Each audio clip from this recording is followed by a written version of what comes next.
Alright, this is Dave here from the Roads and Rails Museum, and I thought I would do a quick overview of my work area now that it is reasonably clean.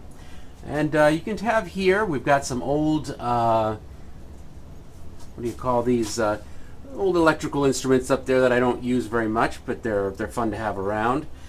I built this out of an old lamp, and what it is just a platform, and I could put my phone on it, as you see here. I'll turn it on and even start running it. I get the video started, and I can just lay it on there, and it'll show whatever it is I'm working on. I got myself a nice lamp here with the magnifier in it, and I'm sure this is obsolete now because it uses a bulb, but now I'm sure there are new ones with the LEDs in them. There used to be a very expensive one with a circular bulb, which cost a lot of money. And so I can turn this off now. I got myself a radio to listen to. I've got my bench power supply for testing things out on. You can turn that on and apply voltages and test voltages. I've got what they call a Rework Station, which is the you've seen this in previous projects I've worked on. It is a soldering iron and a heat gun, both working pretty well. And the heat gun automatically shuts off when you turn it off.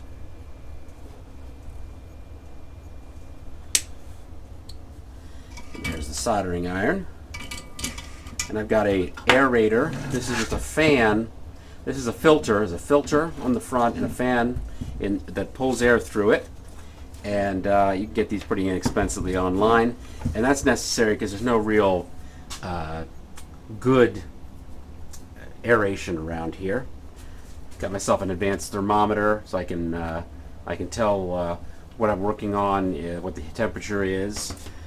I've got myself a portable drill. I got several portable drills. This one was a Black & Decker commemorative one, and I got it cheap, brand new, because nobody wanted to buy it. Because watch this. See, it doesn't stand up like every other one on the market, but it's very nice. It's 14.4 volts. It's also kind of a little old and not terribly up to the 18 volt standard we're all used to now. I got myself a Simpson Multimeter. I managed to buy and fix at the Habitat for Humanity. Does everything I need to do. I can hang it here with these hooks, and it's got good leads on it, so it does a good job. And it's very accurate, and it's darn good looking. I like just having it there. Got this for doing notes on. It's a dry erase board, just a scrap piece I found.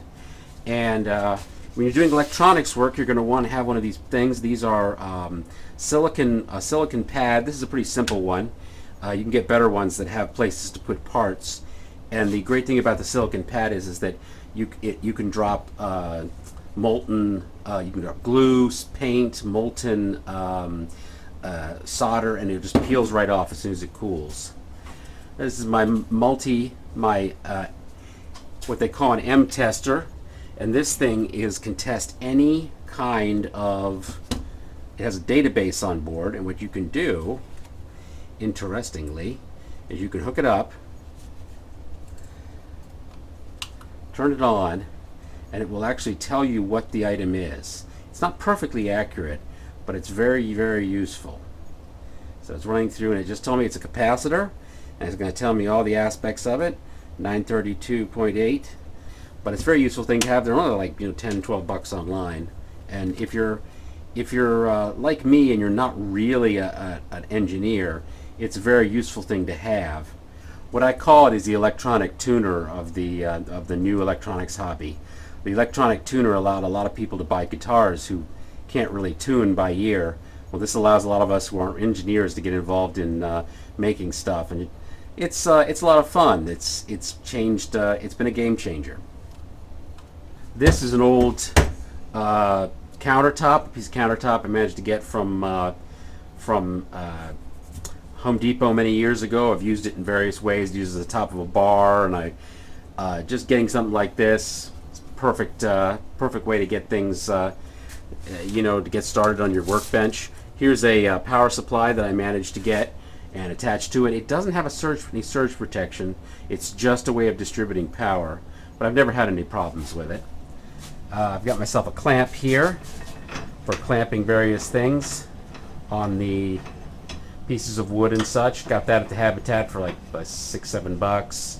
I covered the doors of this with the pegboard so I could get stuff in. I bought this at the Goodwill and washed it down, and it's pretty good. It's a good place to keep my tools.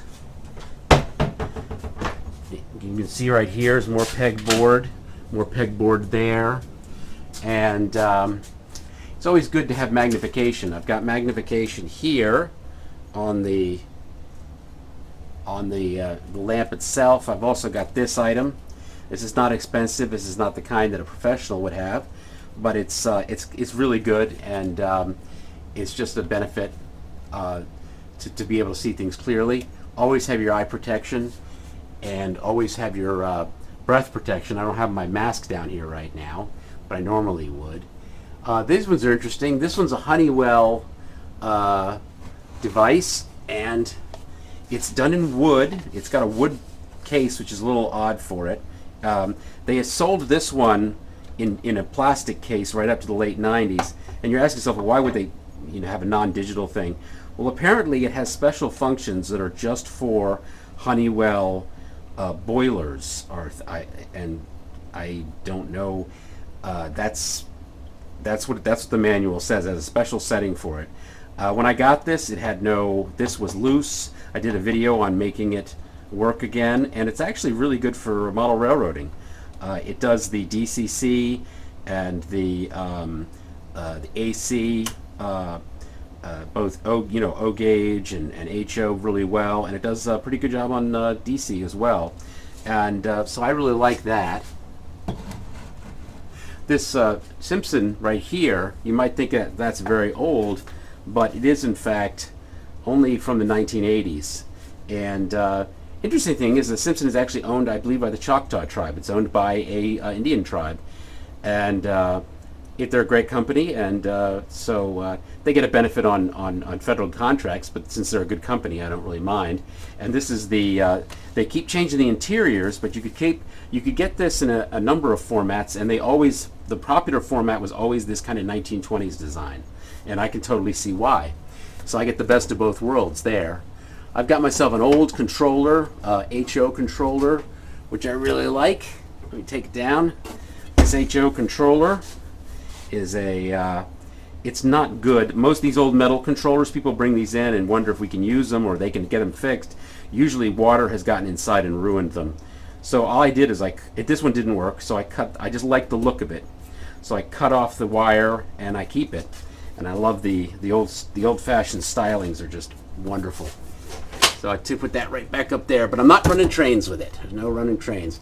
This is an interesting one I got online, and I didn't pay much for it. It was an ohm meter. I actually bought it for its use as an ohm meter. This turns out to be from the East German State Telephone Company. And it's right, a State Telephone Company. And it's got a beautiful leather case, or probably maybe fake leather. It feels like real leather to me. And it's got a little instruction thing right here. And it has this, which is an examination thing. And it was last examined and serviced in the 12th of July, 1989. So only about 6 months before the fall of the wall. Somebody had to put this together. It's a beautiful piece of equipment. I don't use it much because I have the Simpson, but it's and I can't find batteries for it. It uses some obscure Eastern battery, but I have powered it up with the bench system, and it does work. So it is there. It's a lot of fun. Got cutting boards.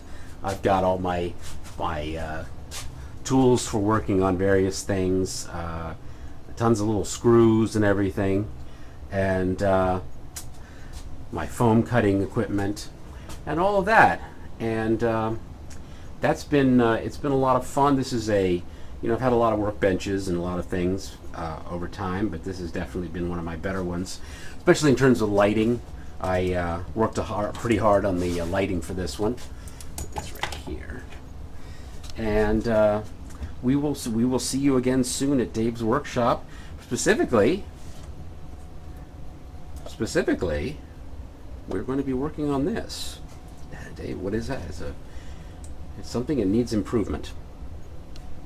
So there you go. There's my workbench, and it's been a lot of fun showing it to you. And we look forward to opening again at the Roads and Rails Museum. We just miss you, and we really want to see you back. So bye-bye.